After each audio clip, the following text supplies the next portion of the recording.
ও বিন্দুরা, কি করছো?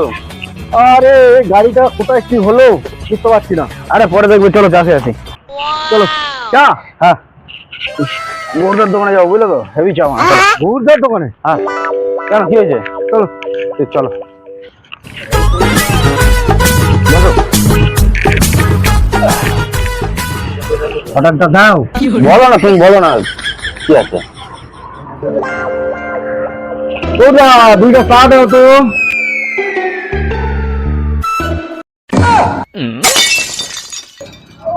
দেখলি বেটা, কামটা হলো কি?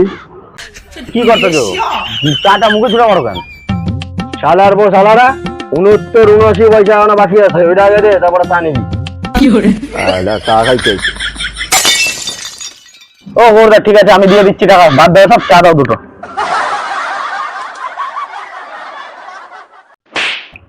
বুঝলি ভাই দীপ, এই গৌরদা শালা দিন দিন কঞ্জুস হয়ে যাইতেছে। আরে গৌরদা বছর লোক কি কঞ্জুসি করছে? আরে বেটা, দেখতে পাইতেছো না চায়ের রংটা কেমন ফিকা ফিকা লাগতেছে।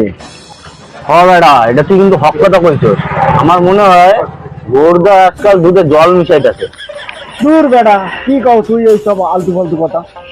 গৌরদা দুধে জল ঢালতে যাবে কেন? গৌরদা তো জলে ওই খানিকটা দুধ মিশায়। কি বলো গৌরদা? আরে তোরা তো দেখতে গেছিলি আমি দুধে জল ঢালি। আরে না না, দুধে জল না, জলে খানিকটা দুধ মিশাও। কিন্তু একদম আগে আগে কথা বলবি না। বিদেশ যে লোকে প্ল্যানে করে চা খাইতে আসে গ্রামে গৌরদার দোকানে, ঠিক আছে? তুই ফেমাস ডলি চা বানানো চিনিস তো? ওটা আমি হাতে নিজের হাতে তৈরি করেছি, চা বানানো শিখাইছি। তোকে ভাগ্য ভালো, আমার হাতে চা খাইতে পারতিস। আমি ভারতের গর্ব বলে আমার জৌগ্রাম ছেড়ে পঞ্চায়েতের লোক আমরা যাইতে যায় নাই, ফুটো দিয়ে বেঁধে রেখেছে। না হলে আমি এতদিন আমেরিকা থাকতাম। আমেরিকা দেশের তো লোক তোমার দোকানে চা খাইতে আছে, তারপর আবার প্লেনে করে, গাড়ি না ঘোরা না সেটা পেলেন। তাহলে কি আর করছি খেবা, আমার তো মোটে ওরা আমেরিকা লয়ে যাইতেছিল।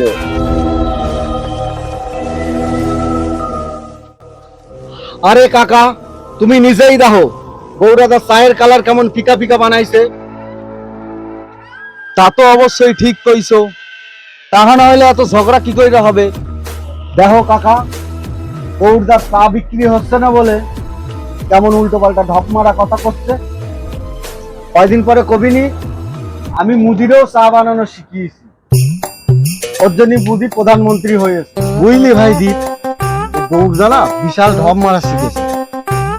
গৌরদা, তুমি এত ঢপ মারা কোন তো শিখলে? হ্যাঁ, আমার কথা তো এখন তোকে ঢপই মনে হবে, জানিস না তাই বলতেছিস।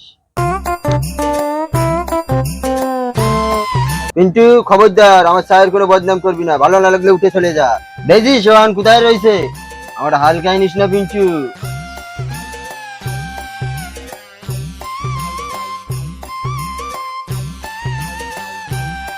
আচ্ছা, তোকে যখন এত সন্দেহ হইতাছে, বিষয়টা আমি দেখতাছি। দেখো গৌরদা, তোমারে যদি কেউ দুধে জল মিশাইতে দেখে নেয়, তাহলে কিন্তু তোমারে এখানে দোকান দিতে দেবো না, কয়ে দিচ্ছি কলাম।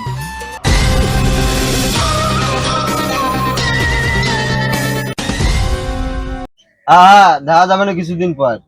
One day later.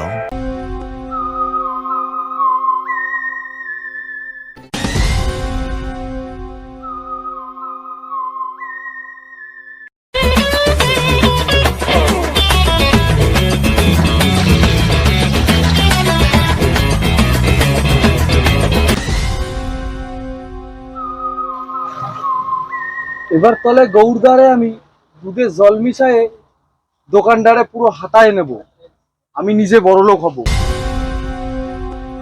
ও কাকা, কি করতেছ?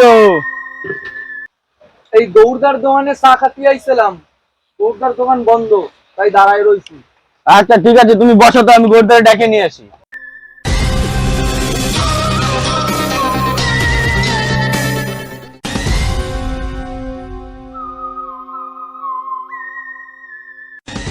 ও গৌরদা, চা হলো গো, দাও গো। জলদি দাও, জলদি দাও। ফোন দিয়ে বসে আছি। দাও দাও, চা দাও। হয়ে গেছে হয়ে গেছে, দিচ্ছি দিচ্ছি।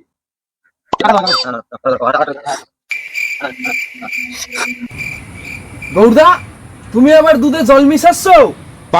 তোমারে কিন্তু এখান থেকে সবাই উঠিয়ে দেবো। ধর সবাই মিলে গৌরদাকে ধর, গৌরদাকে এখান দিয়ে উঠিয়েই দি। ধর ধর ধর ধর। আচ্ছা কাকা, ওর দাদা যদি দোকান দিয়ে তাড়াই দিই তাহলে আমরা চা খামু কোন জায়গায়? চায়ের দোকান আমি চালাবানি, আমার ধারে সবাই এসে চা খাস। मजा आया। কাকা চা যে তোমার ধারে খাবো, তুমি তো দুধে জল মিশাও।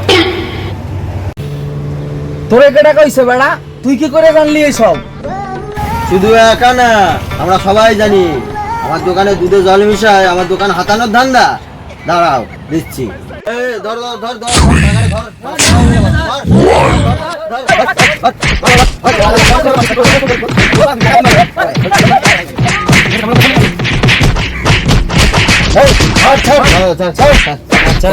জল মিশানো স্যার।